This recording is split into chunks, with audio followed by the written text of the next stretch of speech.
이재명 후보에 대한 신변 위협 발언이 계속해서 유포되고 있습니다. 특히 5월 24일에는 1,011명이 참여 중인 카카오톡 오픈 채팅방 대선 토론 좌우 정치 토론에서 한 이용자가 그냥 이재명 시칼로이라는 심각한 신변 위협 글을 게시하였고 5월 25일에는 DC인사이드 국민의힘 갤러리 커뮤니티에서 또 다른 이용자가 꼴도 보기 싫은데 누가 이재명 이하는 생략하겠습니다. 잔인한 발언을 올렸습니다. 민주파출소는 제보를 통해 관련 게시물에 대한 대응 조치를 취해 나갈 것입니다. 가짜뉴스 대응단의 주요 대응 현황을 말씀드리겠습니다. 허위사실 유포, 욕설 등 후보자 비방 악성 댓글에 대한 대응 보고 드리겠습니다. 네이버 뉴스 등 포털 사이트에 게시되는 기사를 통해 특정 후보자에 대한 욕설, 허위사실, 비방 등 악성 댓글이 확산되고 있습니다. 가짜뉴스 대응단은 모니터링하여 댓글 400여 건을 중앙선거관리위원회에 신고하였고 이 중 28건이 명백한 위법 소지가 있는 것으로 판단되어 삭제되었습니다. 삭제된 댓글 중 수위가 높은 10건과 지난 10년간 약 3만 6천여 건의 댓글을 작성해온 특정 헤비 댓글러들을 고발 조치했음을 알려드립니다. 중앙선거관리위원회의 대응 과정에서도 몇 가지 구조적 문제점이 확인되었습니다. 시도선거관리위원회 간 유권 해석 기준이 제각각으로 동일하거나 유사한 표현에 대해 상반된 판단이 내려지는 사례가 반복되고 있습니다. 예를 들어 사실 적시에 의한 비방 표현의 경우 어떤 위원회는 삭제 조치 취한 반면에 다른 위원회는 의견 표시로 간주하여 조치를 하지 않는 등 형평성과 일관성이 무너지고 있습니다. 이런 해석 차이가 더딘 처리 속도는 온라인 선거 환경에 국민의 신뢰를 심각하게 저해하고 있습니다. 이에 더불어민주당은 중앙선거관리위원회의 유권 해석 기준의 통일과 신고 접수 및 처리 속도 향상, 법적 대응 강화, AI 필터링 시스템 개선 및 투명성 확보라는 4가지 사안에 대해서 개선을 촉구합니다. 거리 불법 유인물이 발견되면 즉시 신고해 주시기 바랍니다. 최근 거리에 나라지킴이 고교연합, 대한민국 투명선거연합 등 실체가 없는 단체의 명의 또는 아예 배포처조차 명시되지 않은 불법 유인물이 발견되고 있습니다. 해당 유인물들은 특정 후보자에 대한 근거 없는 허위사실과 사전투표의 공정성을 의심하고 부정선거 음모론을 담고 있습니다. 제보된 유인물은 선관위에 신고하여 현재 조사 중에 있으며 법률 검토 또한 진행하고 있음을 밝힙니다. 대통령 선거나 후보자와 관련된 불법 유인물을 발견하시면 선거관리위원회나 더불어민주당의 민주파출소에 신고해 주시기 바랍니다.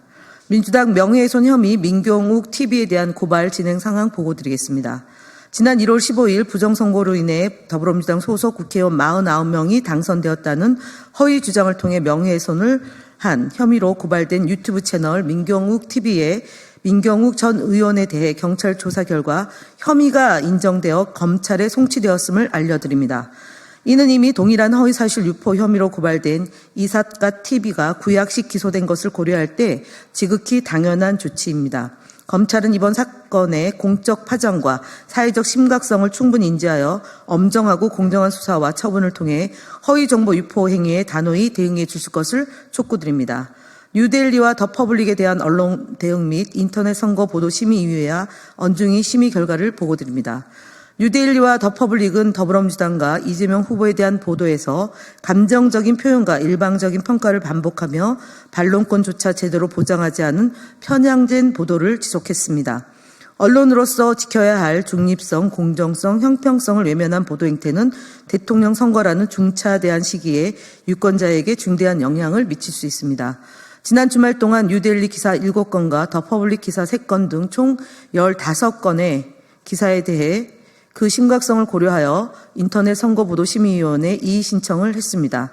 인터넷 선거보도심의위원회 이의 신청 결과를 보고드리겠습니다. 김성회 전 비서관의 SNS 내용을 일방적으로 인용하여 이재명 후보를 비판한 더 퍼블릭 기사 2건에 대해 주의 결정이 내려졌습니다. 또한 이재명 후보의 공약을 근거 없는 추측과 편향된 시각으로 보도한 펜앤마이크 5월 13일자 기사와 스카이데일리 5월 14일 기사에 대해서는 공정보도 준수 촉구 결정이 내려졌습니다. 아울러 언론중재위 심의 결과도 함께 보고드리겠습니다.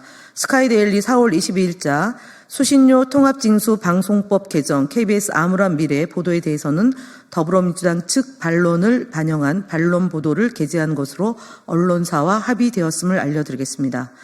TV조선 시사쇼 정치다 YTN 뉴스와이더 등 대응 현황 말씀드리겠습니다. 5월 24일 방송한 TV조선 시사쇼 정치다 및 5월 24일, 5월 25일 방송한 YTN 뉴스와이드 4건의 국민의힘 측 패널들이 법원 조직법 개정안과 관련하여 입법권을 가진 민주당이 사법권까지 좌지우지하려고 하는 거 아닌가. 이 전체적인 그림을 보면 삼권 분립을 형해화시키고 삼권 일체를 이루게 하겠다는 그런 의도가 명백히 보이기 때문에 베네수엘라식 폭정 등 허위사실을 유포했습니다. 해당 사례들은 패널의 사실 왜곡 및 명예훼손 발언, 객관성 위반 사항으로 선거방송심의위원회의 심의 접수가 됐습니다. 5월 24일 CBS 주말 뉴스쇼 프로그램에서는 법원 조직법과 관련하여 토론 중에 손수호 진행자는 이재명 후보의 당선을 막아야 한다는 국민의힘 측 패널의 의견에 동조하는 발언을 해 방송 진행자의 중립 의무를 위반했습니다. 가짜뉴스 대응단은 정치적 중립 및 객관성 등 위반으로 선거방송심의위원회에 심의 신청을 했음을 말씀드립니다. 가로세로 연구소, 서정욱 TV 등 유튜브 대응 현황 보고드리겠습니다. 지난 주말 동안 36개의 보수 성향 유튜브 채널을 모니터링한 결과 다수의 공직선거법 위반 의심 사례가 확인되어 중앙선거관리위원회에 신고를 조치했습니다. 특히 가세연은 거북섬 게이트를 근거로 이재명 후보가 수조 원대의 부정이익을 취득했다는 허위 주장을 유포했고, 서정욱 TV는 이재명 후보를 괴물, 악마, 사탄 등 극단적 표현으로 모독하는 내용으로 보도했습니다. 보수 이슈 채널은 특정 후보자가 북한으로부터 공작금을 받았다는 명백한 허위 사실과 함께 이재명 후보 일가족에 대한 심각한 모욕성 발언을 내보내고, 전한길 TV는 선관위 고위 관계자들을 실명으로 언급하며 사형이라는 위험천만한 발언을 했습니다. 철저한 모니터링을 통해 공정한 선거 환경을 조성하겠습니다. 국민의힘 거짓말 시리즈입니다. 김문수 거짓말 18번째입니다. 김문수 국민의힘 대선 후보는 2월 14일 국회에서 열린 대정부 질문에서 전강훈 목사는 대한민국의 자유민주주의를 수호하기 위한 목사다라고 주장한 바 있습니다. 하지만 5월 25일 공개된 전강훈 TV에 따르면 전강훈 목사는 자유민주주의 수호와는 거리가 먼 인사입니다. 전강훈 목사는 22일 사랑제일교회에서 각 지역 광역위원장을 앞에 나오게 한 뒤 집회 참여자를 100% 모으지 못했으면 머리를 박고 엎드려 뻗쳐 하라며 기행을 펼쳤습니다.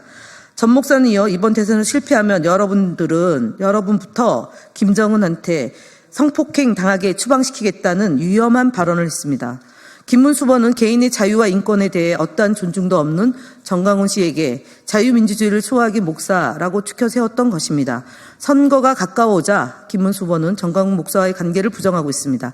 하지만 전강훈 목사는 김문수 후보를 두고 나하고 4년을 같이 해서 교감을 안 해도 내 생각을 너무 잘한다라고 주장했습니다. 전강훈 목사를 위해 눈물까지 흘렸던 김문수 후보가 25일 영상에 대해 어떻게 생각하는지 자묻 궁금합니다. 개혁신당 이준석 대선 후보 거짓말 시리즈 4번째입니다. 개혁신당 이준석 대선 후보는 5월 23일 노무현 전 대통령 서거 16주기 추모식을 방문해서 2003년 미국 유학 갈 때 노무현 대통령이 직접 장학증서를 주면서 했던 열심히 공부해서 언젠가 나라를 위해 큰일을 하고 이바지해야 된다는 말이 기억난다고 했습니다. 해당 주장을 들으면 이준석 후보는 노무현 전 대통령과 특별한 관계가 있는 것처럼 보일 수 있습니다. 이준석 후보가 받았다는 대통령 과학장학금은 김대중 정부에서 입안하고 노무현 정부에서 2003년부터 시행한 정책입니다. 매년 100여 명이 넘는 인원이 해당 장학생으로 선정되었고 이준석 후보는 그중 한 명입니다. 노무현 대통령은 100수십 명의 장학생에게 의례적인 덕담을 했을 가능성이 높은데 이준석 후보는 노무현 대통령과 특별한 인연이라도 있는 것처럼 사실을 교묘하게 말씀하고 있습니다. 이준석 후보는 과거 노무현 장학생 만냐라는 질문에 노무현 대통령 때 과학장학금을 받은 거다. 국비장학금이다. 라며 노무현 대통령과의 관계가 없다는 것을 강조한 바 있습니다. 노무현 대통령처럼 소신 있는 정치를 하겠다고 한다면 그에 따른 실천이 중요하실 거라고 봅니다. 노무현 정신은 지역주의 타파, 그 다음에 지역균형 발전입니다.